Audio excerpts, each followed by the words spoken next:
Hello, नमस्कार, आदाब, सत श्री अकाल और अस्सलाम वालेकुम। मैं हूं मोहम्मद अहमद काज़मी, लेकर आया हूं आपका पसंदीदा कार्यक्रम आपके रूबरू। भारत और चीन के एलएसी यानी लाइन ऑफ एक्चुअल कंट्रोल, जिसे हम इंटरनेशनल बाउंड्री या सीमा नहीं कह सकते, उस पर जो कुछ लद्दाख से शुरू हुआ था, उसमें कई उतार चढ़ाव हमें देखने को मिले हैं। इस सब को समझने के लिए आज मेरे खास मेहमान हैं वरिष्ठ पत्रकार, सीनियर जर्नलिस्ट जावेद नकवी साहब। वो न सिर्फ मुल्क के अंदर मीडिया में बहुत कुछ लिखते रहे हैं, बल्कि विदेशों में भी उनके आर्टिकल्स, रिपोर्टिंग छपती है, बहुत जगहों पर पढ़े जाते हैं। अब तक कई इंटरनेशनल नेशनल ऑर्गेनाइजेशंस में काम कर चुके हैं। जावेद नकवी साहब, आपका वेलकम है मीडिया स्टार वर्ल्ड में। आपने जी। हमें वक्त दिया, उसके लिए हम शुक्रगुजार हैं।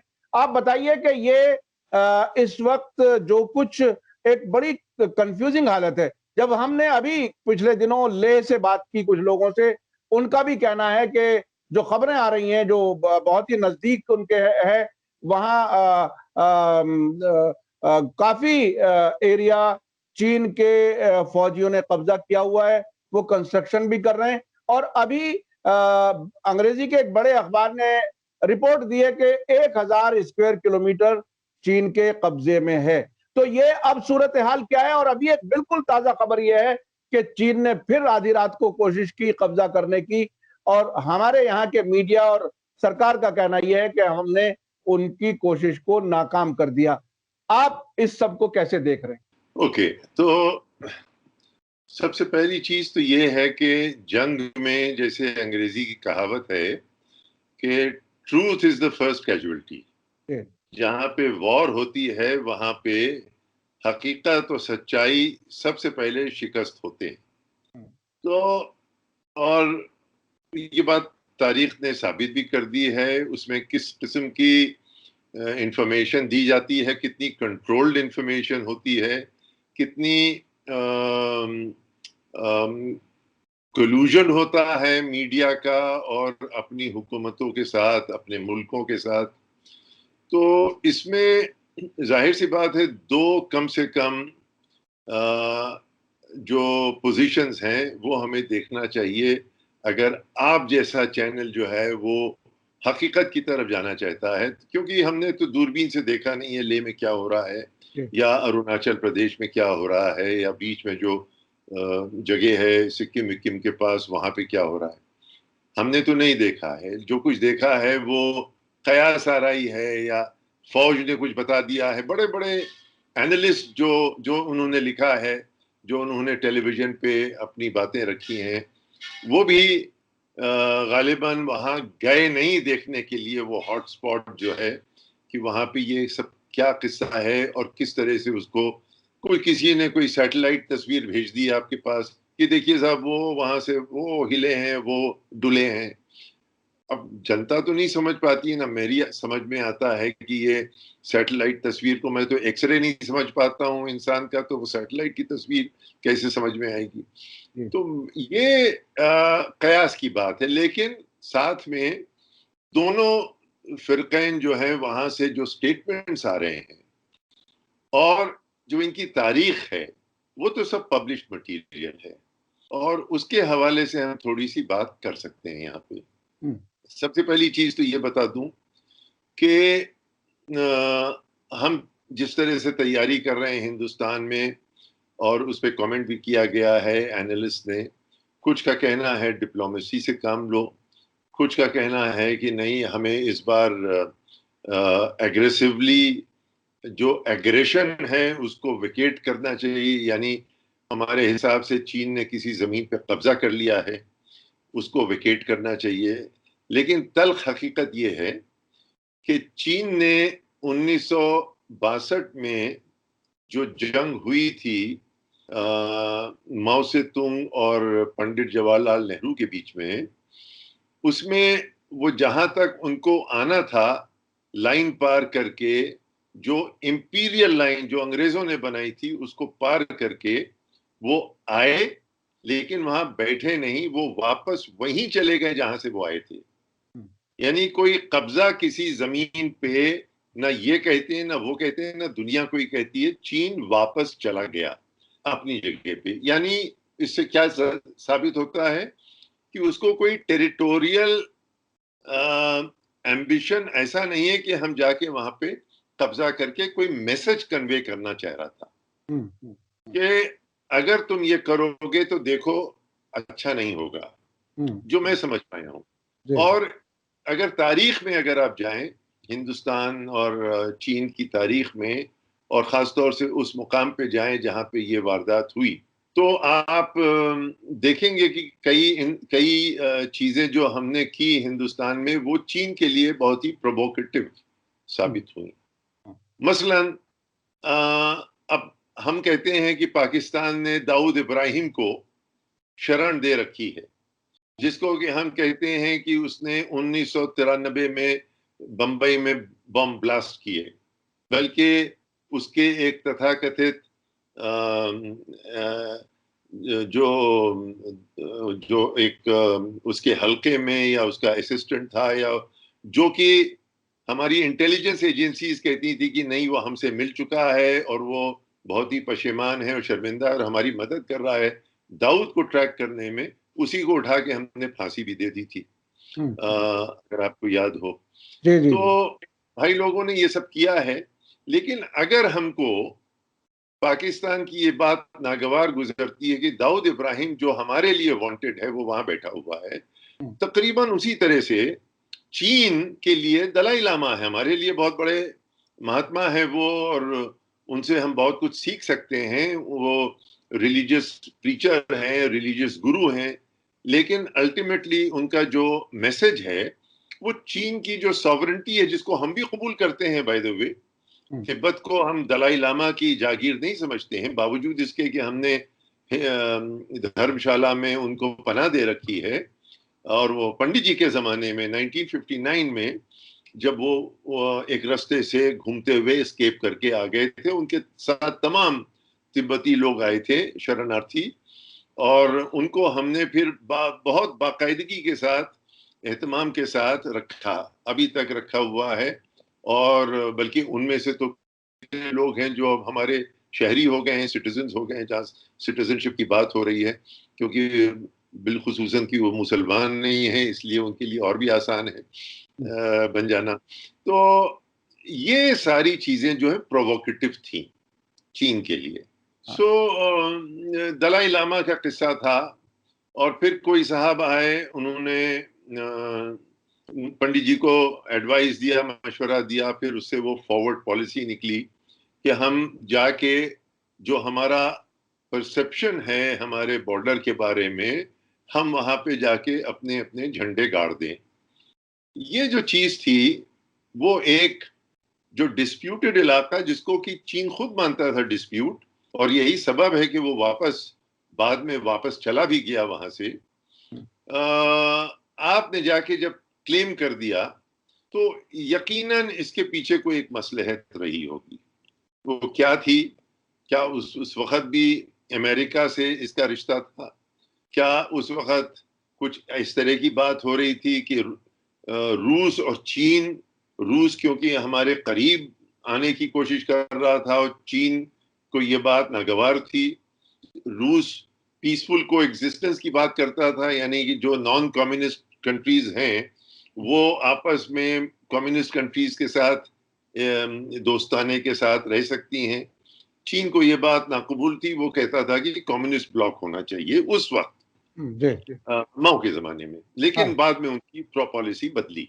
तो मैं ये इसका पस मंजर है, ये एक गोया के एक बैकग्राउंड है, जिसमें कि पंडित जी को हम लोग आज, खासतौर से ये सरकार जो मोदी सरकार बहुत भला बुरा कहती है, लेकिन उसमें जो मेन पॉइंट पंडित जी जहां पे चूक गए थे उस पे ये नहीं बोलते हैं।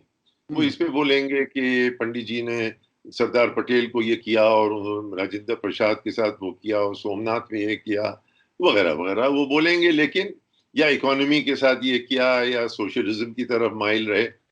लेकिन ये जहां पे वाकया ये है कि पंडित जी से जो चूक हुई कि चीन को जाके छेड़ दिया, बजाय इसके कि जो बातें हो रही थी चाओ एन लाई से और हिंदी चीनी भाई भाई, उसकी जो बुनियाद थी उसको और मजबूत करते, वो कुछ डगमगा से गए थे और उसके बाद फिर वो बहुत ज्यादा रहे नहीं इस दुनिया में। सन 62 में ये वारदात हुई, सन 64 तक वो बिल्कुल बुझ गए थे और चले गए, मई 27 मई 1964 में। जी जी। तो पंडित जी ने एक चूक की थी, ये मानने की बात है, क्योंकि वहां अगर आप देखें उस वक्त का पूरा लिटरेचर ये दिखाता है, और खास तौर से नेविल मैक्सवेल साहब यहाँ पे एक जर्नलिस्ट थे टाइम्स के, उन्होंने एक यहाँ से जाने के बाद एक किताब लिखी, इंडिया चाइना वॉर, जिसमें कि 2-3 बहुत अहम बातें की गई हैं। अव्वल तो ये कि जो सारा पस मंजर मैंने आपको समझाया उसमें मेरे ख्याल से ज्यादातर वो उनकी समझ उसमें है, शामिल है। लेकिन ये भी है कि चीन ने अक्टूबर में, अभी हम अक्टूबर में पहुंचे नहीं है, अक्टूबर में पहला हमला किया, दूसरा हमला नवंबर में किया। अब आप अंदाजा लगा लीजिए कि किस किस्म का मौसम होगा वहां पे जो हम लोग जा रहे हैं, और अभी से घिघी बंधी हुई है कि साहब देखिए हमको वहां पे वो सेटलमेंट चाहिए है। हमने कभी इस तरह का कोई एक्सपेरिमेंट नहीं किया है। अब बात समझ में आने की ये है कि अगर अक्टूबर में या नवंबर में चीन ये कर चुका है तो सितंबर तो उसके लिए बच्चों का खेल है। दूसरी चीज, जिस तरह से दो मुल्कों की इकोनॉमी प्रोग्रेस हुई है सन 62 से, तो आप देख लीजिए कि अगर वहां पे यूं थे तकरीबन, तो अब चीन जो है वो यहाँ है और हम थोड़ा सा यहाँ पे हैं। तो इकोनॉमिकली, मिलिटरीली, तो और वो अपने असलहे खुद बनाता है, और जो बनाता है नहीं बना पाता है तो उसको वो अपने पैसों से खरीद लेता है, क्योंकि उसके पैसे कुछ अमेरिका में जमा हैं, कुछ यूरोप में जमा है, कुछ अफ्रीका में जमा है, दुनिया भर में उसने इन्वेस्ट कर रखा है। आपके पास मांगे की एक दमड़ी नहीं है, सिवाय इसके कि आपके सब ज्यादातर हॉट मनी है, किसी वक्त भी सरक सकती है। तो वही हालत हो सकती है जो 1990 में, जिसकी वजह से मनमोहन सिंह को लाया गया था कि भाई कुछ करो, इकोनॉमी को संभालो। तो हम तकरीबन उस कगार पे बैठे हुए हैं जो आंकड़े आ रहे हैं इकोनॉमिकली। उसमें हमने सब कुछ सस्पेंड कर दिया। जो हमको हेल्थ में इन्वेस्टमेंट चाहिए था, इतनी बड़ी महामारी हो रही है, इतना बड़ा पेंडेमिक छाया हुआ है, दुनिया उसे जो घुटनों पे बिठा दिया है उसने लाके। हमारे पास वो वसाइल नहीं है जो बड़े मुल्कों के पास है, लेकिन हम कोशिश कर सकते थे। कोशिश कहाँ पे कर सकते थे कि अस्पताल, डॉक्टर्स, जो फ्रंटलाइन वॉरियर्स हैं, जिनको हमने थाली भी बजाई थी वो फ्रंटलाइन वॉरियर्स के लिए, ताली भी पीटी थी प्राइम मिनिस्टर के इशारे पे, उनकी खिदमत में, वो हॉस्पिटल्स की खिदमत में पैसा जितना था हम पूंजी लगा सकते थे, ताकि हमारा फ्यूचर जो था वो अगला जो हमला हो सकता है किसी वायरस का, तो हम उसके लिए निस्बतन बेहतर हालत में होते। हमने जाके कुछ नहीं किया, तो अपने राफेल जेट्स खरीद लिए, और अभी पता नहीं कितना सामान आएगा उसके लिए, उस जगह के लिए जहां पे हो सकता है चीन की कोई मंशा ही ना हो कैप्चर करने की। जब ये मंशा नहीं है तो भी मामला क्या है? तो मामला मैं जो समझना चाह रहा हूं वो ये कि जिस तरह से भारत सरकार चीन वाले मामले को हैंडल कर रही है या हैंडल नहीं कर रही, या सब कुछ नेचुरल तरीके से छोड़ रखा है, या इलेक्शन के लिए हालात ऐसे बनाए जा रहे हैं बिहार और वेस्ट बंगाल, ये जो इंडिया की तरफ से जिस तरह से इसको हैंडल किया जा रहा है, उसके बारे में आप क्या सोचते हैं? नहीं, तो वही मैं उसी तरफ आ रहा था। हाँ। आपका सवाल बिल्कुल बहुत अपनी जगह बहुत ही उम्दा सवाल है और जड़ा हुआ सवाल है कि अगर कुछ समझ में नहीं आ रहा है चीन क्यों करेगा इस वक्त किसके फायदे की, किसका फायदा हो रहा है, किसका उल्लू सीधा हो रहा है, गोया कि इस स्कर्मिश से, इस स्टैंड ऑफ से, जो कि हमारे फायदे के लिए सॉवरेन लेवल पे, नेशनल लेवल पे हमारे फायदे क्या, नुकसान ही नुकसान के लिए है वो। और चीन का भी कोई वेस्टेड इंटरेस्ट नहीं है, क्योंकि चीन की थाली में बहुत सी क्राइसिस है। चीन की थाली में पूरा पैसिफिक ओशन है। अगर आप जॉन पिल्गर की किताब और वो जो उसने फिल्म बनाई है the coming war on China, उसके 2 एपिसोड्स हमने देखे, और क्या कंपेलिंग चीज है। तो वहां गुआम में साहब बैठे हुए हैं, बिल्कुल जापान के जरा सा करीब। वहां पे सारी मिसाइलें, न्यूक्लियर मिसाइल, हवाई जहाज सब चीन को टारगेट कर रहे हैं। उन्होंने कुछ नहीं तो 40 बेसिस वहां बना रखे हैं। उसमें साहब हम भी कोशिश कर रहे हैं कि वहां पहुंच जाएं किसी तरह से, अपनी पोती नौका लेके, और उसमें उंगली कटा के हम भी शहीदों में शामिल। तो ये जो एक हमने बिला वजह के लिए एक अपने ऊपर एक जो जिम्मेदारी जिसकी हमें जरूरत नहीं थी, इस वक्त हमें अपने मुल्क को पांव पे खड़ा करने की जरूरत थी, हम इसमें घुस गए हैं। और उसकी वजह मुझको ये मालूम होती है कि छोटे छोटे गेन्स हैं, छोटे हमारे नेशनल इंटरेस्ट के लिहाज से।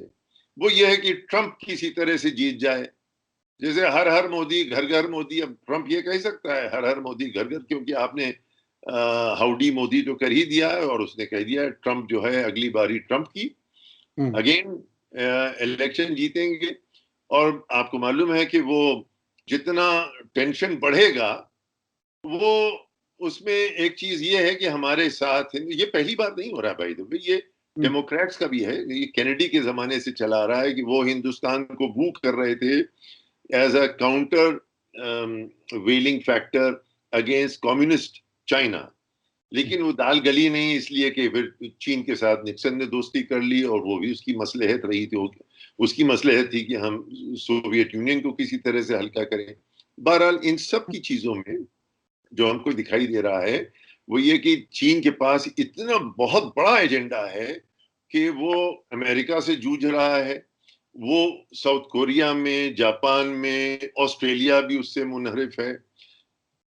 उसको क्या पड़ी है इस वक्त कि वो हिंदुस्तान से बैर ले ले, जबकि झूला झूल रहे थे शी जिनपिंग और नरेंद्र मोदी। जब नरेंद्र मोदी को कोई पूछता नहीं था, जब ये चीफ मिनिस्टर थे, टके भाव नहीं, इनका वीजा बैंड था दुनिया भर में, तो वो शी जिनपिंग इनको बुला के ले गया, आओ चलो तुम हम अपने मुल्क की सैर कराएं। कितनी बार गए ये, इतनी बौनहमी तो हमने देखी नहीं होगी कहीं, वुहान से लेके वो नीचे तमिलनाडु और गुजरात, और अभी फिर गए थे गुजरात, झूला झूल रहे थे वहां पे। तो शी जिनपिंग के साथ ये एकदम से क्या हो गया? मैं समझता हूं कि ये हिंदुत्व का। हाँ बताएं। हाँ जी, एक ऐसी भी कुछ खबरें आ रही हैं कि चाइना की जो कम्युनिस्ट पार्टी है जी वो उनकी दावत पर आरएसएस के लोग 2014 के बाद कई बार जा चुके हैं, जी एक एक हफ्ते 10-10 दिन के लिए। और बड़े जो हमारे यहाँ मिनिस्टर्स तक हैं, कैबिनेट लेवल तक के, वो भी एक एक हफ्ते 10-10 दिन बीजिंग स्कूल ऑफ पार्टी या इस तरह का कोई एक वहां पर इंस्टीट्यूशन है जो पार्टी के लोगों को, 1100 लोगों का स्टाफ है वहां। ये जो आरएसएस और सीपीसी का लिंक है वो क्या चीज है? क्या उसी की वजह तो नहीं है जिससे प्रधानमंत्री जी चीन का नाम लेने से बच रहे हैं? कुछ ऐसे मजबूत बॉन्डेजेस हैं क्या दोनों पार्टियों के बीच में, या आइडियोलॉजिकल कुछ है? क्या है वो, थोड़ा सा उसके बारे में भी अगर आप बता सकें। मेरे ख्याल से ये दो घोड़ों की सवारी करने की कोशिश कर रहे हैं। उसमें यह है कि दिखाने को हम ये भी दिखा दें कि हम बहुत बड़े रुस्तम हैं, दूसरी तरफ हम ये भी जानते हैं कि चीन से हमारे जितने इंडस्ट्रियलिस्ट हैं, जो शायद जिनकी बड़ी यारी है रूलिंग पार्टी से, और जिनकी मदद शायद होती है उस तरीके से जो कि पार्लियामेंट ने पास कर दिया कि बताइए भी नहीं कहां से आ रहा है पैसा आपके पास। कितने रईस हो गए ये, कल आरएसएस की बिल्डिंग बन रही है, वहां बीजेपी का हेडक्वार्टर बना है, फ्यूचरिस्टिक। तो ये कहां से पैसा आ रहा है? तो और जाहिर सी बात है, अभी कल मैं काजमी साहब ट्रेडमिल खरीदना चाह रहा था, क्योंकि अब हम बाहर चल वल नहीं सकते हैं और हमें चाहिए कि हम किसी तरह से, तो फोन पे हमने पूछा कि भाई ये कहाँ की बनी हुई है?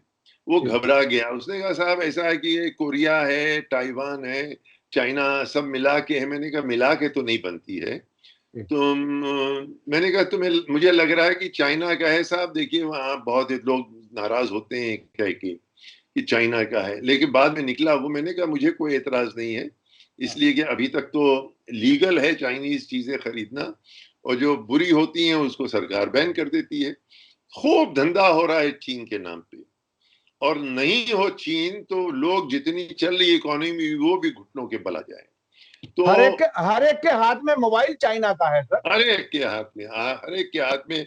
हो सकता है जो हम बैठे हुए इस पे गिटपिट कर रहे हैं, जी जी वो मशीन, वो कंप्यूटर, वो लैपटॉप, वो मोबाइल सब चीन का जी है।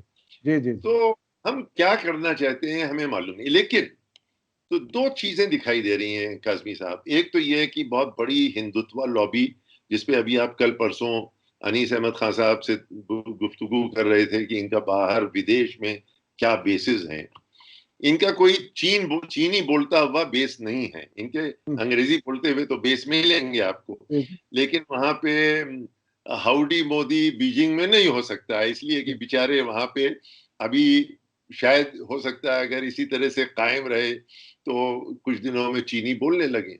हालांकि दुनिया सीख रही, पाकिस्तान में सिखाया जा रहा है, बांग्लादेश में, नेपाल में मैंडरिन सीख रहे हैं लोग, क्योंकि वहां से नौकरियां आ रही हैं लोगों के जी पास। जी तो जी मैं दो चीजें हैं, एक तो ये कि ये बहुत बड़ा हिंदुत्व का एक प्रोजेक्ट है कि साहब कुछ भी हो जाए अमेरिका का दामन मत छोड़ना, हम्म, क्योंकि हमारी रोजी रोटी वहीं से चलती है, और हम आपको वहीं से अपनी कुर्बान किए हुए रकम आपके दाखिल दफ्तर करते हैं।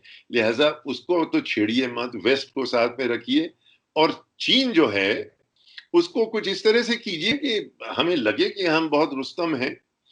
मुझे कुछ इस तरह की चीज लगती है। इलेक्शन का आपने जिक्र किया, लेकिन इलेक्शन से ज्यादा अगर हम बिल्कुल मिलिटराइज रखें अपने आप को, तो ये फाशिज्म की बहुत ही जबरदस्त शिनाख्त होती है। हम्म, मिलिट्री की जहां पे इबादत होने लगे, मिलिटराइज कर दिया जाए जहनियत को, हम्म, वो एक ऐसी अलामत होती है जिसको कि आप देखेंगे कि एक नया मिडिल क्लास पसंद करता है इस हम्म, चीज को। आरएसएस ने भी कह दिया है कि हम हमारे पास एक फौज खड़ी हुई है, इतने 1 मिलियन लोगों की, 1 लाख लोगों की, मालूम नहीं कितने कहा उन्होंने। तो ये सारी चीजें उस तरफ पॉइंट करती हैं कि एक कांस्टेंट कॉन्फ्लिक्ट रहे, ताकि लोग खिरदमंदी की बात ना कर पाए, लोग अपनी तकलीफों का जिक्र ना कर पाए कि नौकरियां नहीं है, सेहत के लिए कोई दूसरे रास्ते नहीं। अभी सर्दी आने वाली है, जब दमा होगा लोग समझ नहीं पाएंगे कि ये कोविड है खुदा न खास्ता, या दमा है, या चिकनगुनिया है, या ये जो दूसरी H1N1 है या कोई भी चीज। तमाम चीजें होती हैं, रहती हैं, सर्दियों में होती हैं, और कंजेशन का कोई आलम नहीं होता है जो जिस तरह से एक यहाँ पे दिल्ली में खास तौर से। तो उसका कोई डिस्कशन नहीं होना चाहिए। कल ही एक चैनल पे बात हो रही थी, किसी ने कह दिया साहब देखिए जीडीपी गिर गई है, वो जानना चाह रहे थे कि मार्केट कितनी ऊपर जा रही है। हम्म, जो जिन्होंने कहा जीडीपी जो है नीचे जा रही है आपकी, तो एंकर ने कहा कि देखिए stop wasting the nation's time. जी तो जी ये अहमियत है कि हाँ आप इस पे बात ना करें, आप ये बात करें गलवान हमारे पास है। गलवान कहाँ है भाई? वो हाँ कौन सी रिवर है? वो फलानी पहाड़ी है? वो फिंगर 4 क्या है, फिंगर 8 क्या है? अभी तक तो हमारे शऊर में नहीं थी, लेकिन आपको अगर पता है तो एकदम से क्या चीज हुई है। हम्म, तो हुआ ये है कि एक तो ये, दूसरा इन्होंने जब अगस्त 5, ये हमारा पिछले साल जो कश्मीर में जो हरकत फरमाई, जी और जी उसके बाद जो हमारे होम मिनिस्टर साहब ने यहाँ तक कह दिया कि अक्साई चिन भी हम लेंगे, हम्म, तो क्या वो चीन जो है वहां पे वो कान में शीशा डाले बैठे हैं, या हम्म, आंखें बंद किए बैठे हैं कि वो उनको कुछ दिखाई नहीं दे रहा है कि आप जा किधर को रहे हैं? तो और वहीं करीब से उनका सीपेक, यानी जी चाइना पाकिस्तान इकोनॉमिक जी कम्युनिटी जो कॉरिडोर। है, जी कॉरिडोर जो है, हाँ वो उधर से काराकोरम के बिल्कुल पास से गुजर रहा है, वहीं से गुजर रहा है। जी तो यकीनी तौर पे कहीं ना कहीं एक स्ट्रेटेजिक चीज हुई है कि अभी तक चीन को उस जमीन से कोई मतलब नहीं था, वो वहां रहा भी नहीं, वो क्रॉस करके आया और वापस वहीं चला गया जहां अभी तक था। हम्म, लेकिन कोई चीज हुई है जहां पे इन्होंने इंटरडिक्ट किया है, हिंदुस्तानी फौजों को कि ये जो रोड बना के उस तरफ जा रहे हैं, वो क्या नाम है, दौलत बेग ओल्डी, वो जो किसी एक बहुत पुराना एक आया था कन्वर्ट करने के लिए, उसने देखा यहाँ तो पहले से शिया हजरात मौजूद हैं, इस्लाम लाने के लिए आया था, देखा तो शिया पहले से मौजूद है गिलगिट बल्टिस्तान में, उसने खूब कत्ल किया बेचारों का, और उसके बाद वो चला गया वापस सेंट्रल एशिया। ये उसके नाम पे है, वहीं मर गया था, सॉरी चला नहीं गया, दौलत बेग ओल्डी उसके नाम पे है। तो वहां पे एयरपोर्ट बना हुआ है, एक एयर स्ट्रिप है, तो जाहिर सी बात है चीनी सोचेंगे कि भाई अगर ये सियाचिन पे कब्जा करना चाहते हैं mister Amit Shah home minister, अगर हिंदुस्तान नहीं तो वो आना चाह रहे हैं, तो कहीं ना कहीं से तो आएंगे, तो उसको रोक दो उस चीज को। तो वो डिस्कशन हमारे सामने नहीं आ रहा है। डिस्कशन ये आ रहा है कि अगर यूं हुआ तो हमारी फौजें यूं जाएंगी और फिर वो यूं आएंगे तो हम ये कर देंगे। ये याद रहे कि चीन के पास, और सिर्फ दुनिया में चीन के पास इतनी सलाहियत है कि वो हिंदुस्तान से भी बैक वक्त लड़े, रूस से भी लड़ा और अमेरिका से भी लड़ा, और पूरी कोरियन वॉर में उनको पता नहीं था कि चीन इस तरह से बुरी तरह से खड़ा हो जाएगा, जिसका नतीजा अभी तक है।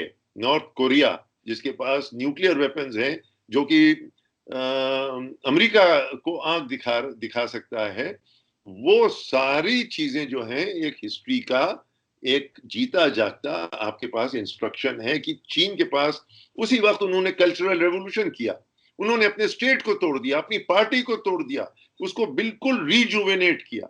आपको लगता कि अरे ये तो सब खत्म हो गया, लेकिन ये अजीब और गरीब लोग हैं जिन्होंने अपने आप भी जंग लड़ी, हिंदुस्तान से भी लड़ी, रूस से भी लड़ी, अमेरिका से लड़ी। आप क्या क्या सोच रहे हैं आपने कितनी जंग लड़ी हुई? हम तो साहब हम आदी हैं क्या, किस चीज के आदी हैं, हमारे पास क्या है? अगर आप कारगिल को भी देखें उठा के, जो हम लास्ट सिग्निफिकेंट बैटल जो हुई थी, तो बिल क्लिंटन साहब यहाँ तशरीफ लाए थे, आपको याद होगा उस कॉन्फ्लिक्ट के बाद। उस वक्त बिल क्लिंटन के पास नवाज शरीफ गए थे, 4 जुलाई था शायद, वही 1990 का मौका था। वो मिलना भी नहीं चाह रहे थे, लेकिन गए, साहब माफ कीजिएगा, गिड़गिड़ा के कहा कि वो मुशर्रफ को समझाइए वहां उतार लीजिए, नहीं तो हमारे साथ बहुत बुरा हो जाएगा, वगैरह वगैरह वगैरह। तो बिल क्लिंटन जब हमारी पार्लियामेंट से मुखातिब हुए, यहाँ आए और सब लोग उनके दामन को ऐसा पकड़ के बोसा देने की तकरीबन नौबत आ गई थी। सर सर सर, पता नहीं, अल्लाह जाने, जैसे पता नहीं कोई फरिश्ता है, कोई एंजल आ गया है, कोई डेटी आ गई है, कोई देवी आ गई है, क्या था ये। उसने आके एक बात कही कि हमने तुम्हारी मदद की कारगिल को हल करने में। तो आप बैठ के सोचिए, वो है रिकॉर्ड पे, आप उसकी पढ़ लीजिए कि हमने तुम्हारी, अमेरिका ने तुम्हारी मदद की इसलिए कि तुम बहुत अच्छे लोग हो। तो आपने क्या मदद की? तो फिर हम तो सोच रहे थे हमारी फौज ने हमें जिता दिया, लेकिन अब वो आपके पार्लियामेंट में घुस के ये कह रहा है कि हमने तुम्हारी मदद की डिप्लोमेसी में, तब जाके तुम्हारा मसला ये हल हुआ। वरना हमारे पास क्या था? ऑप्शन ये था कि हम जाके वहां हवाई जहाज से हमला करते, वो यहाँ हवाई जहाज से हमला करते, स्पाइरल बनता, फिर न्यूक्लियर एक्सचेंज होता, और तो कुछ मुझे दिखाई नहीं दे रहा है। तो ये हमारे यहाँ बहुत सी खामियां इस तरह की, और वो इसलिए हुआ कि जाहिर सी बात है हम देख नहीं रहे थे कि ऊपर हो क्या रहा है, बावजूद इसके कि उससे पहले हम सियाचिन में जा चुके थे और हम प्रोवोक कर चुके थे कि भाई ये भी एक पॉसिबिलिटी है। हम गए थे सबसे पहले सियाचिन में बैठने के लिए, राजीव गांधी के जमाने में जनरल सुंदर जी का ये मंसूबा था। तो मैं समझता हूं कि इसको इस पस मंजर में देखिए कि हिंदुस्तान के पास ऐसा नहीं है कि हम बिल्कुल दूध के धुले हैं और हमारे पास हमसे कोई गलती नहीं होती है, हम किसी को प्रोवोक नहीं करते हैं। हम तो बस हमारे ऊपर, देखिए साहब, उन्होंने, अब वो कल का स्टेटमेंट अगर आप देखें तो उसमें ये था कि हमने प्रिएम्प्ट कर दिया चीन को, और चीन का स्टेटमेंट देखें ग्लोबल टाइम्स का, तो वो कह रहे हैं प्रिएम्प्ट करने के माने ही है एग्रेशन। यानी आप ये सोच के कि हम कुछ करने जा रहे हैं, आपने पहले ही एग्रेशन कर दिया, ताकि हम वो आपके तस्वुर में जो था, लिहाजा ये पहल तो आपने की है इस बार, क्योंकि लफ्ज आपका है, हमने प्रीएम्प्ट कर दिया, यानी जो होने जा रहा था उसको रोक दिया। तो जी वो जी। क्या चीज थी जो आपके जहन में थी, वो उनके जहन में तो नहीं है। तो अगर आप वो क्रॉस कर चुके होते तो आप कह सकते थे दुनिया से, देखिए साहब ये तस्वीर है, यहाँ हम थे, ये आके इन्होंने बिला वजह के लिए हमको सताया, लेकिन ऐसा तो नहीं हुआ प्रीएम्प्ट करने के माने। तो मैं ये कह रहा हूं कि हम अगर बारीकी से दोनों तरफ के स्टेटमेंट्स देखें तो शायद हमको समझ में आ जाए कि चीन का कोई नुकसान नहीं होने जा रहा है इसमें। चीन के अच्छा लिए अच्छा अच्छा, मैं एक एक एक सवाल आखिरी करना चाहता हूँ, जो कि जाहिर है सोशल मीडिया पे बहुत ज्यादा लंबी बात नहीं हो पाती। अब तक जब से ये स्टैंड ऑफ शुरू हुआ है, अब तक जी कम से कम आधी दर्जन बार, जो मैंने खुद भी देखा, इससे भी ज्यादा हो सकता है, ग्लोबल टाइम्स के एडिटोरियल्स में, ओपिनियन पेजेस में ये बार बार कहा गया है कि भारत को चाहिए कि अमेरिका पर भरोसा ना करे, और वो अपने इंटरेस्ट को आपके इंटरेस्ट के लिए आपके इंटरेस्ट कुर्बान करा देगा। तो ये जी। बात उसका दोस्ती भरा मशवरा है या दुश्मनी है इसमें? आप इसको कैसे देखते हैं? नहीं, बिल्कुल दोस्ती है, इसमें दुश्मनी हो ही नहीं सकती है। चीन कह रहा है हमारे साथ ट्रेड करो, हम्म, हमारे लिए इस कदर हसीन रास्ता है, क्योंकि इस वक्त दुनिया में इकोनॉमी नीचे जा रही है, चीन की इकोनॉमी बढ़ रही है। स्टॉक एक्सचेंज नहीं, स्टॉक एक्सचेंज तो हमारे यहाँ खूब इन्फ्लेट हो रहे हैं, और आरबीआई के गवर्नर ने कहा है ये सब होता है, ये करेक्शन होगा। हमारे आरबीआई के गवर्नर ने कहा है, यानी ये जो आप स्टॉक एक्सचेंज की तरफ देख रहे हैं, सेंसेक्स ऊपर जा रहा है, तो ये सेंसेक्स धड़ाम से गिरेगा भी, क्योंकि इसकी कोई जमीनी हकीकत से लेना देना नहीं है, क्योंकि हम महामारी हो रही है, लोग अनएम्प्लॉयड हैं, लेकिन आप जो है वो जो सट्टा बाजार है उसमें पैसा आप बना रहे हैं, तो ये खेल कोई दूसरा हो रहा है, ये कसिनो है। ये हकीकत जो है, उस हकीकत में चीन आगे जा रहा है।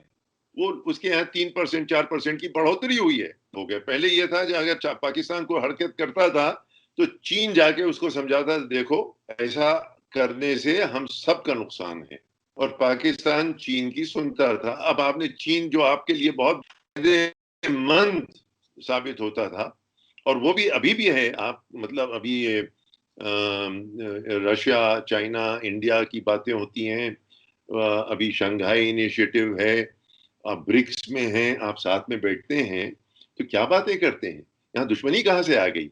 इतनी चीजें तो हमारे अमेरिका के साथ नहीं है जितनी हमने चीन के साथ बना रखी हैं, अलग अलग प्लेटफॉर्म्स पे। ट्रेड करने की बात, ये ट्रेडर्स का मुल्क है, ट्रेड करने से हम क्यों घबराते हैं साहब? क्यों हमको खा जाएगा? क्यों खा जाएगा? आप कर रहे हैं वैसे। हम जब ट्रेडमिल खरीदने जाते हैं या ये फोन खरीदने जाते हैं तो चीन नजर आता है। आप बनाना शुरू कीजिए, करिए, लेकिन वो तो नहीं हो रहा है। आप बाहर से जहाज ला के हमें बता रहे हैं कि देखो हम कितने फौलादी हैं और कितने हमारे सीने चौड़े हैं। आप खुद अगर करते, उसके लिए कौमी एकजुटती चाहिए। सच्ची बात, आप एक मुल्क को तोड़ के मरोड़ के उसमें दरारें डाल के, उसमें हमारा जो फाउंडर था उसको गालियां दे के, इस डेमोक्रेसी का नेहरू, उसको ये सब, और उसकी जो कांग्रेस पार्टी जिसने दिखाया गलत सही जो भी था लेके आया, उसको आप तोड़ देना चाहते हैं, और खड़े होके फिर आप गोया कि एक सुल्तान जाबिर बन जाना चाहते हैं, तो बनिए, लेकिन बन नहीं पाएंगे। और चाहे वो चीन हो चाहे वो पाकिस्तान हो, आप जंग जीत सकते हैं, जंग हार सकते हैं, लेकिन हिंदुस्तान का जो एक कैरेक्टर है, और वो सदियों से चला, अभी से नहीं है, सुलह कुल वाला इंक्लूसिवनेस को मिला के, वो एक लेवल पे एक्सक्लूसिव भी है, कास्ट सिस्टम है और हल्की हल्की दीवारें हैं, लेकिन उसके उसी में मजा ये था कि उसके बावजूद हम अंबेडकर को अपने कैबिनेट में भी शामिल करते हैं, जगजीवन राम भी आते हैं, और बल्कि डिप्यूटी प्राइम मिनिस्टर भी बन जाते हैं इस मुल्क के। तो मैं समझता हूँ कि बहुत, और मुफ्ती मोहम्मद सईद होम मिनिस्टर बन जाते हैं। ये सारी चीजें बहुत जरूरी हैं।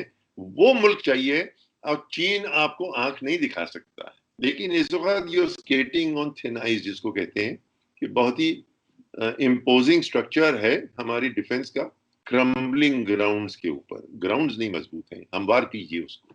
जी जी जी, बहुत बहुत शुक्रिया जावेद नकवी साहब, आपने हमें वक्त दिया मीडिया स्टार वर्ल्ड को, और हमारे दर्शकों को आपने भारत और चीन के इतिहास के बारे में भी बताया, दोनों मुल्कों के नजदीक आने के इम्कानात के बारे में भी बताया, और ये भी बताया कि जो चीन हमें मशवरा दे रहा है कि अमेरिका पर भरोसा ना करो, वो अपने लिए आपके इंटरेस्ट को कुर्बान करा देगा। ये सारी चीजें उसको आप कहते हैं कि वो दोस्ती भरा मशवरा है, और हमें भारत और चीन के बीच में ट्रेड को और बढ़ाना चाहिए। और इस सब के साथ साथ देश तभी मजबूत होगा, देश के अंदर से भी और बाहर के लिए भी, दूसरे मुल्कों के सामने भी, जब कौमी यकजहती होगी। तो मैं समझता हूं ये बहुत ही बेहतरीन आपने इसको समअप किया है, और हमारे दर्शकों को मैं बताना चाहूंगा कि हमारी कोशिश रहती है कि इश्यूज को गहराई से समझा जाए, ताकि हम सही पर्सपेक्टिव में मामलात को देखें। ये सिर्फ गोदी मीडिया में जो कुछ कहा जाता है, जो कुछ दिमागों में रात शाम 7 बजे से रात 10 बजे तक जो मंडी लगती है, सिर्फ उसको ना समझें, उससे आगे भी कुछ समझा जाए। इसी के साथ जावेद नकवी साहब, आपका एक बार बहुत बहुत शुक्रिया, आप हमें वक्त दे देते हैं, और मैं अपने दर्शकों से भी इजाजत लेता हूं। थैंक यू, धन्यवाद, शुक्रिया, जय भारत, जय हिंद।